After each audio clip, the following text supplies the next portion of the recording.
నెల్లూరులో శరన్నవరాత్రి మహోత్సవాలు అత్యంత వైభవంగా జరుగుతున్నాయి. జిల్లా వ్యాప్తంగా అన్ని దేవస్థానాలు భక్తులతో కిక్కిరిస్తున్నాయి.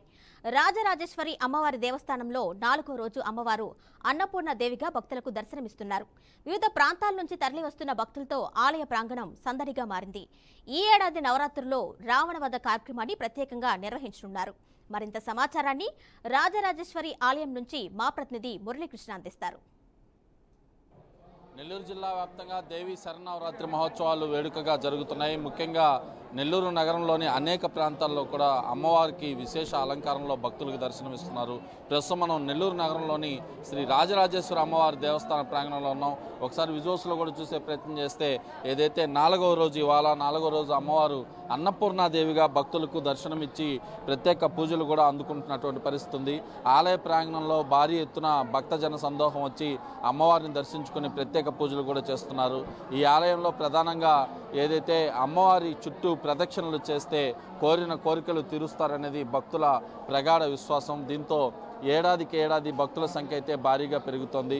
27, 54, 108 ప్రదక్షిణలు చేసేటటువంటి భక్తులంతా కూడా 9 రోజుల పాటు నిష్ఠా గరిష్టలతో ప్రత్యేక పూజలు చేస్తారు. అనంతరం ఉద్వాసన కూడా పలుకుతారు. ఏదైతే 9 రోజుల పాటు అమ్మవారు 9 అలంకారాల్లో కూడా భక్తులకు దర్శనమిస్తుంటారు. ఇవాళ అన్నపూర్ణాదేవిగా భక్తులకు దర్శనమిస్తున్నారు. మహిషాసురుడు అనే రాక్షసుని వధించేందుకు 9 రోజుల పాటు అమ్మవారు దీక్ష పూని రోజుకో అవతారంలో భక్తులకు దర్శనమిస్తారు. ఈ సమయంలో కోరిన కోరికలు తీరుతాయనేది భక్తుల విశ్వాసం అని కూడా చెప్పాలి. అయితే ఈ ఆలయంలో ఎలాంటి పూజా కార్యక్రమాలు జరుగుతున్నాయి, ఏ విధంగా ఉన్నాయని తెలుసుకునే ప్రయత్నం అయితే మనం చేద్దాం. ప్రస్తుతం మనతో పాటు ఆలయ ప్రధాన అర్చకులు ఉన్నారు. ఒకసారి మాట్లాడే ప్రయత్నం చేద్దాం. స్వామి, చెప్పండి, ఈ 9 రోజుల పాటు ఎలాంటి పూజా కార్యక్రమాలు ఇక్కడ జరుగుతున్నాయి?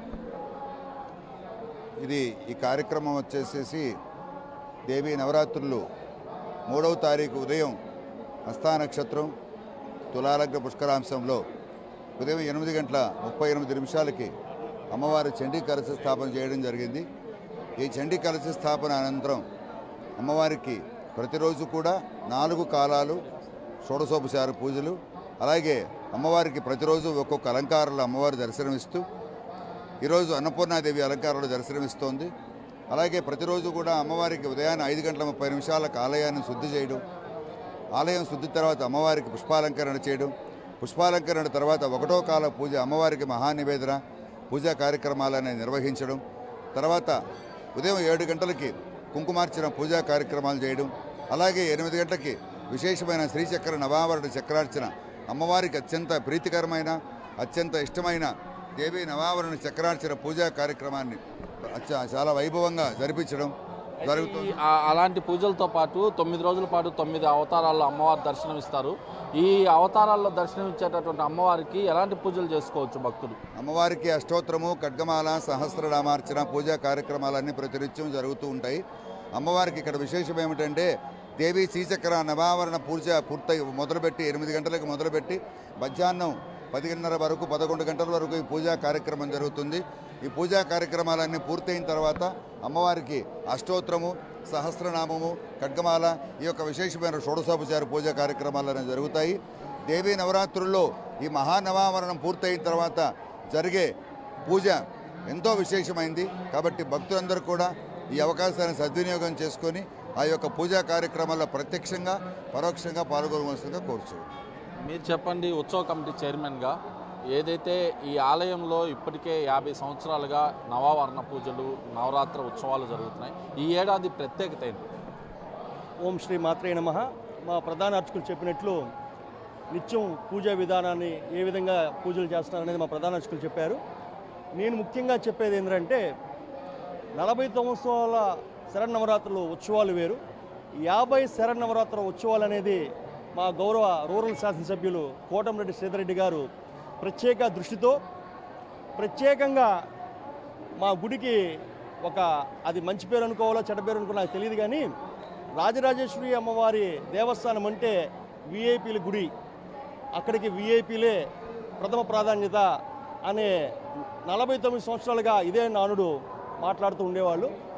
అలాంటిది ఇది విఐపీల గుడి కాదు, సామాన్య పేద మధ్యతరగతి భక్తుల యొక్క గుడి అనే విధంగా ఈ 50 శరన్నవరాత్రి ఉత్సవాలని ఏర్పాట్లు చేశామండి. ఇక్కడ మాకు విఐపీలు అంటేనే సామాన్య భక్తులే మాకు విఐపీలు. మా శ్రీధర్ రెడ్డి గారు, మా రూరల్ ఎమ్మెల్యే గారు మమ్మల్ని ఇక్కడ కమిటీ సభ్యులుగా, చైర్మన్గా నియమించినప్పుడు మాకు చెప్పిన మొదటి మాట, నాకు సామాన్య భక్తులే విఐపీలు, వాళ్ళకి ఎటువంటి అసౌకర్యాలు కల్పించితే నేను ఒప్పుకునే సమస్య లేదు, వాళ్ళకి మెరుగైన సౌకర్యాలు కల్పించండి, వాళ్ళకి క్యూ లైన్లో ఉన్నప్పుడు వాళ్ళకి వసతులు కానీ, మంచినీళ్ళ సదుపాయాన్ని కానీ, మజ్జిగ ప్యాకెట్లు కానీ, డోనర్ల ద్వారా బిస్కెట్ ప్యాకెట్ అందజేయడం కానీ, ఇవన్నీ కూడా ఆయన సూచనలు, ఆదేశాలతో మేము చేస్తున్నాము. అయితే ఈ ఏడాది ఎలాంటి పూజా కార్యక్రమాలు చేస్తున్నారు? అంటే ప్రతి ఏడాది ఒక్కొక్క కార్యక్రమాలు చేస్తుంటారు, ఈ సంవత్సరం ప్రత్యేకత ఏంటి? అదే ప్రత్యేకంగా అంటే ఒక రోజుకి 4 ఉభయాలు ఉన్నాయండి. మా ప్రధాన అర్చకులు చెప్పినట్టు ఉదయాన కుంకుమార్చన కాడ నుంచి సాయంత్రం పుష్పాలంకారం దాకా ఇవి ఉన్నాయి. అయితే ఈ సంవత్సరం కూడా మా ఎమ్మెల్యే గారు నార్త్ ఇండియాలో పరిమితమైన రావణ వధ కార్యక్రమాన్ని నెల్లూరు ప్రజలకు అందజేయాలని ఒక సంకల్పంతో 60 అడుగుల రావణ వధ కార్యక్రమాన్ని, రావణాసుని వధ 11వ తారీఖు సాయంత్రం 6 గంటలకి అమ్మవారి సన్నిధి ఎదురుగుండా ఎమ్మెల్యే గారు ప్లాన్ చేయడం జరిగింది. రాజరాజేశ్వరి అమ్మవారి దేవస్థానంలో విశేష పూజా కార్యక్రమాలు వేడుకగా జరుగుతున్నటువంటి పరిస్థితి ఉంది. ప్రత్యేకించి 9 రోజుల పాటు విశేష పూజా కార్యక్రమాలతో పాటు రావణ వధ ఈ ఏడాది ప్రత్యేకంగా కూడా నిర్వహిస్తామని చెప్పి ఆలయ అధికారులు కూడా చెప్తున్న పరిస్థితి అయితే ప్రస్తుతం కనిపిస్తుంది. వీడియో జర్నలిస్ట్ జోషితో కలిసి మురళీకృష్ణ, బీఆర్కే న్యూస్, నెల్లూరు నుంచి.